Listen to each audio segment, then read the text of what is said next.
સરપંચથી લઈ પ્રધાનમંત્રી સુધી તમને સત્તા આપી, તો પણ આ સત્તામાં ખેડૂતો, મજૂરો અને શ્રમિકો અમારા દુઃખી હોય, સાથે જ જાતિ જ્ઞાતિવાદના હજી પણ તમે વાળા નાખો છો, તો આ સરકારમાં રાજ કરવું તમારો અધિકાર નથી. આ વાત અમે નહીં પણ ઈસુદાન ગઢવીએ કરી છે. ઈસુદાન ગઢવીએ વિજય વિશ્વ સભામાં ભાજપ પર આકરા પ્રહારો કરતા કહ્યું. નમસ્કાર, હું છું મમલ. તો આવો સાંભળીએ વધુમાં ઈસુદાન ગઢવી શું કહી રહ્યા છે. કે આપણે 78 વર્ષ થયા આઝાદીને, બીજા દેશો ચંદ્ર ને મંગળ ઉપર પહોંચી ગયા છે સાહેબ, અને તમે હું રસ્તા શોધીએ છીએ, સ્કૂલ શોધીએ છીએ, સ્કૂલમાં શિક્ષક શોધીએ છીએ, ખેડૂતોનો ભાવ શોધીએ છીએ.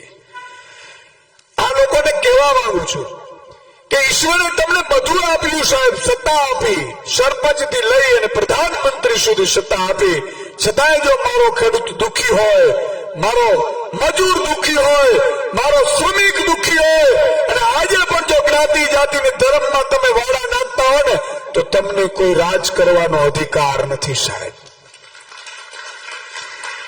સત્તાધીશ જ્યારે અહંકારી બને છે, ત્યારે અહંકારને કોઈ એક સામાન્ય આમ આદમી છે ને એ તોડી શકે છે.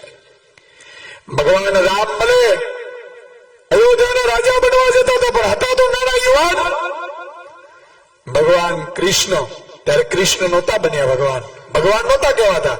એ નાનો કાનુડો છે, આમ આદમી, એ ગોકુળમાંથી નીકળીને જાય છે અને એનો અહંકાર તોડે છે કંસનો. એમ મિત્રો, જો તમારા ચહેરા જોઉં છું અને એમ લાગે છે કે ખેડૂત વિરોધી, મજૂર વિરોધી, શ્રમિક વિરોધી અને જ્ઞાતિ જાતિના ધર્મના નામે ઝઘડાવતી ભાજપ પાર્ટીને તમે મૂળિયા ઉખેડી નાખવાના છો. આમ આદમી છો તમે. અમે તો નિમિત્ત છીએ, પણ કરનાર શક્તિ તમારી છે. મિત્રો, આજે રસ્તા સારા નથી, ધૂળની ડમરીઓ ઉડતી હોય. આજે પણ તમે વિચાર કરો, આપણે ખેડૂતોને ભાવ ન મળે, ખેડૂતોને દેવા, એવું કહેવાતું હતું. ભાઈઓ બહેનો, મને એકવાર સત્તા આપો, ખેડૂતોના દેવા માફ કરી દઉં. કોઈના થયા? તમે વિચાર કરો, આજે એક પર ખેડૂત મિત્ર એવું નહીં હોય કે તે દેવા વગરનું હશે. સાચું કે નહીં? 3-4 લાખનું દેવું હોય અને હમણાં જ નવા જૂની કરવાની આવશે, આપણી પાસે છે નહીં. બાજુવાળા પાસેથી લેવા પડશે. 4 દિવસ માટે આપીશ, મારે નવા જૂની કરવી છે, ધિરાણ ભરવું છે.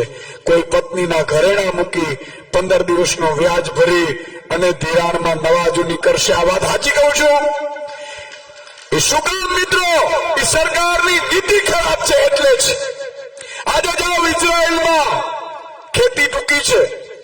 ઇઝરાયલમાં મિત્રો યુટ્યુબમાં જોજો તમે, નીચે વાવેલું હોય જમીન ઉપર, પછી એના ઉપર મજલો બનાવે, માટી નાખે, એના ઉપર વાવેતર કરે, પછી મજલું બનાવે, માટી નાખે અને વાવેતર કરે. અને ઇઝરાયલના ખેડૂતોને સાહેબ એટલા ભાવ મળે છે કે એને ક્યારે લાંબો હાથ કરવો પડતો નથી. આનું નામ સરકાર કહેવાય છે. આજે અમેરિકાની સરકાર જુઓ, અમેરિકાની સરકાર અમેરિકાના ખેડૂતને વર્ષે 54 લાખ રૂપિયો સબસિડી આપે છે. 54 લાખ. અને આપણે બાબાજીનું ઠૂલું મળે છે સાહેબ. એટલા માટે થઈને રાજનીતિમાં આવવું પડ્યું છે. તમે વિચાર કરો, ધોળે દિવસે આ થાંભલાની લાઈનો નાખે. હમણાં ધીરુભાઈ વાત કરતા હતા, થાંભલાની લાઈનો નીકળે છે. તમે જોયું?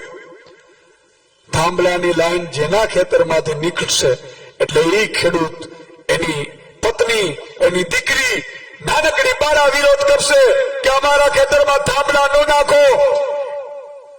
એટલે પોલીસ તરત આવી જાય. આ તમને ખબર નહીં હોય તો કહી દઉં. હમણાં જ ગોપાલભાઈ ઇટાલિયા વિધાનસભામાં પ્રશ્ન પૂછ્યો કે આ કંપનીઓને જયારે થાંભલા નાખે છે, પવનચક્કીઓ નાખે છે, ત્યારે મારા ખેડૂતને ટીંગાટોળી કરનાર પોલીસને કોને સત્તા આપી? ત્યારે એમાં જવાબ મળ્યું છે, કંપનીને પોલીસ ભાડે મળે છે. મારો તાળી એકવાર વગાડો. આ પોલીસ બહુ સિકમગીરી કરે છે ને, એ કંપનીઓ ભાડે લે છે સાહેબ. આપણે માંગણી કરીએ છીએ સરકાર પાસે કે અમને પણ પોલીસ ભાડે આપો ભાઈ. જે રોજના 500-800 હજાર રૂપિયા લેતા લઈ લો. કંપની વાળાને મળે તો અમને મળવી જોઈએ અને અમારી લાઈન નીકળે તાંબડાની એટલે અમારી પોલીસ છે એ તમારી પોલીસ ને કંપની વાળાની પોલીસ ને કે અહીંયા નહીં નખાય આ અમારો અધિકાર છે ભલે હામાં મેં લડે ને હામાં મેં બાજે ને હામાં મેં એફઆઈઆર થાય ભલે જેલમાં જાય બરોબર કે નહીં પણ આપણે નહીં આપે ઈશુદાન ગઢવીની વાતથી તમે કેટલા સહેમત છો, શું વિચારો છો, કોમેન્ટ કરીને એમને જરૂરથી જણાવજો. અત્યારે માટે બસ આટલું જ. નમસ્કાર.